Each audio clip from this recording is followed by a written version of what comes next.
কে রমজানের শুভেচ্ছা। আমরা গত ক্লাসে ইমেজ ট্যাগ এবং অ্যাঙ্কর ট্যাগ বা লিঙ্ক ট্যাগের ব্যবহার দেখলাম। আজকে আমরা বোল্ড ট্যাগ, ইটালিক ট্যাগ এবং আন্ডারলাইন ট্যাগের ব্যবহার দেখব। তো আমরা সম্পূর্ণ ভিডিও দেখব। অনেক সময় কাজ করার সময় নতুন কিছু আমরা অ্যাড করি। তো যদিও এইসব ট্যাগগুলো আগ থেকে কারো জানাও থাকে, তো সম্পূর্ণ ভিডিওটা দেখলে হয়তো এমন কিছু কাজ করা হয়েছে যেটা আগে জানা ছিল না। আমরা প্রতিদিনই আমাদের টপিক একটা করে বাড়ানোর চেষ্টা করতেছি। আপনাদের সাপোর্ট পেলে আমরা আরও বাড়াবো। আর কারো যদি ভিডিও বুঝতে কোনো সমস্যা থাকে তো কমেন্ট বক্সে জানাবেন। আমাদের ফেসবুক পেজ বা গ্রুপে গিয়ে আমাদেরকে নক দিলে আমাদের টিম আপনাদের সাথে সাথে হেল্প করবে, কোনো সমস্যা নেই। তা আমরা আমাদের HTML ক্লাসগুলা শেষ করেই আমরা HTML দিয়ে একটা প্রজেক্ট বানাবো, তারপরে আমরা CSS চলে যাব। তা আমাদের আজকের আগেই আমাদের কোড এডিটরে আমাদের গত ক্লাসের ফাইলটা ওপেন করব। তো আমাদের ক্লাস 2 ফাইলটা, এখানে আমরা নামটা চেঞ্জ করে নিই। আজকে আমাদের ক্লাস 3, এখানে 3 দিয়ে নিলাম। আমরা এই ফাইলটা আমাদের কোড এডিটরে ওপেন করব। কারো যদি কোড এডিটরে ফাইল ওপেন করতে সমস্যা হয় বা আগ থেকে কম্পিউটার ব্যবহার করে না এমন কেউ থাকে, তা আমাদের কমেন্ট করে জানাবেন। আর যদি কারো কম্পিউটার না থাকে, মোবাইলে প্র্যাকটিস করতে চান, তা আমাদের কমেন্ট করে জানাবেন, আমরা কিভাবে করতে হবে তা বলে দিব। আমরা আজকের ক্লাসে চলে আসলাম কোড এডিটরে। আমরা গত ক্লাসে এই পর্যন্ত করলাম। আমরা গত ক্লাসে আউটপুটটা আগে একবার দেখে নিই, তারপর আমরা নতুন যে কাজ করব তার আউটপুট দেখব। তো গত ক্লাসে আমাদের আউটপুট ছিল এ পর্যন্ত। আজকে আমরা প্রথমেই বোল্ড ট্যাগের ব্যবহার।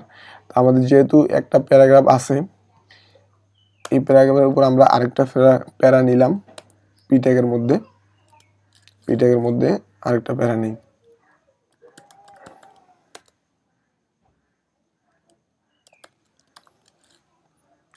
M10 নিয়ে একটা প্যারা নিলাম। এই প্যারাটা আমরা বোল্ড করব। আমরা এটা নিব বি ট্যাগ দ্বারা বোল্ড করা হয়। বি ট্যাগ শুরু, বিও একটা ডাবল ট্যাগ, বি ট্যাগ শুরু, বি ট্যাগ শেষ। আমরা যদি এখন আমাদের আউটপুটে যাই, আমরা এই প্রথম প্যারার মধ্যে আর আমাদের এই নিচের প্যারার মধ্যে একটু তফাৎ দেখতে পাচ্ছি। এটা একটু বোল্ড আকারে আছে আর এগুলো নর্মালি আছে। আমরা এখন দেখব আন্ডারলাইন। আরেকটা প্যারা আমরা আন্ডারলাইন করব। তো আন্ডারলাইন করা হয় ইউ ট্যাগের মাধ্যমে। ইউ ট্যাগ, তারপর একটা পি ট্যাগ নিলাম একটা প্যারা নেওয়ার জন্য। লোরেম পাস নিলাম। আমরা এখন যদি আমাদের কন্ট্রোল-S দিয়ে আমরা সেভ করে নিই, আমাদের আউটপুট দেখি, আমরা দেখবো যে আমাদের এই প্যারাটা আন্ডারলাইন আকারে আছে, এটা বোল্ড আকারে আছে আর এটা নর্মালি আছে। তারপর আমরা দেখবো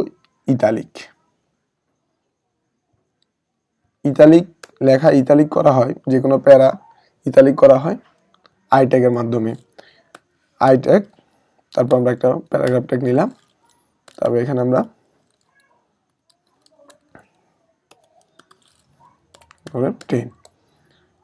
কন্ট্রোল-S দিয়ে সেভ করে নিলাম।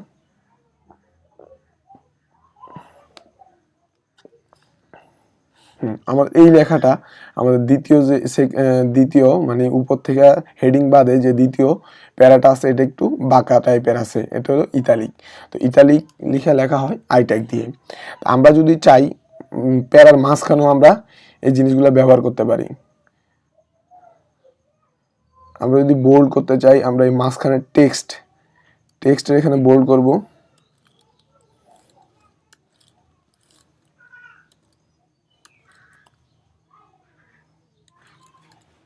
টেক্সট থেকে এন্ডের আগ পর্যন্ত আমরা বোল্ড করব। আমরা যদি আউটপুটে যাই, আমরা এখানে দেখতে পারবো টেক্সট অফ দ্য প্রিন্টিং, এটা বোল্ড আর গুলো নর্মাল আকারে। আমরা আবার টেক্সট প্রিন্টিংয়ে আমরা আন্ডারলাইন করতে পারবো, সমস্যা নেই। আমরা যদি চাই আন্ডারলাইন করতে, শুধু আমরা সামনে ইউ ট্যাগ ব্যবহার করে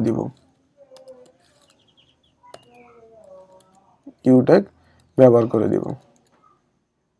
আমাদের আন্ডারলাইন হয়ে যাবে। আন্ডারলাইন হয়ে গেল। তো আমরা কোড করার সময় সবসময় কন্ট্রোল এস দিয়ে সেভ করে নিব। আমাদের এই text of the printing underline হয়ে গেল। তো এবার চাইলে আমরা লেখার যে কোনো মাঝখানে হোক, এক পাশে হোক, যে কোনো জায়গায় আমরা আন্ডারলাইন, ইতালিক, বোল্ড করতে পারবো। এভাবে আমরা আমাদের যে কোনো একটা লেখা অনেক সময় আমাদের সাইডে প্রয়োজন হয়, আমাদের একটা সাব হেডিং থাকলে বা একটা প্যারার মধ্যে ইম্পর্টেন্ট কোনো লাইন থাকলে ওটাকে আমরা আন্ডারলাইন করে দিতে পারি, তার বোল্ড করে দিতে পারি। তারপরে আমাদের কোনো লেখার স্টাইল করতে চাইলে একটা প্যারার মধ্যে ওটাকে আমরা ইতালিক করে দিতে পারি একটা লাইন। এই জন্যই কোনো ইম্পর্টেন্ট লেখাকে আন্ডারলাইন করা বা বোল্ড করার জন্য এসবটাই বেশি ব্যবহার করা হয়ে থাকে। তো আজ এ পর্যন্তই। সবাই ভালো থাকবেন, সুস্থ থাকবেন, স্টে হোম, স্টে সেফ। আর সবাই কারো কোনো সমস্যা থাকলে আমাদের কমেন্ট বক্সে জানাবেন, ভিডিওতে কোনো প্রবলেম থাকলে তাও জানাবেন। আর আমাদের গ্রুপে, পেজে আপনারা নক দিবেন, আপনাদেরকে আমরা সাহায্য করার জন্য সবসময় রেডি আছি। আর আর নতুন কিছু জানতে চাইলে কোশ্চেন করবেন, সমস্যা নাই। অন্য কোনো প্রোগ্রামিং রিলেটেড অন্য টপিকও জানার ইচ্ছা থাকলে তাও আমাদেরকে কোশ্চেন করবেন। আল্লাহ হাফেজ।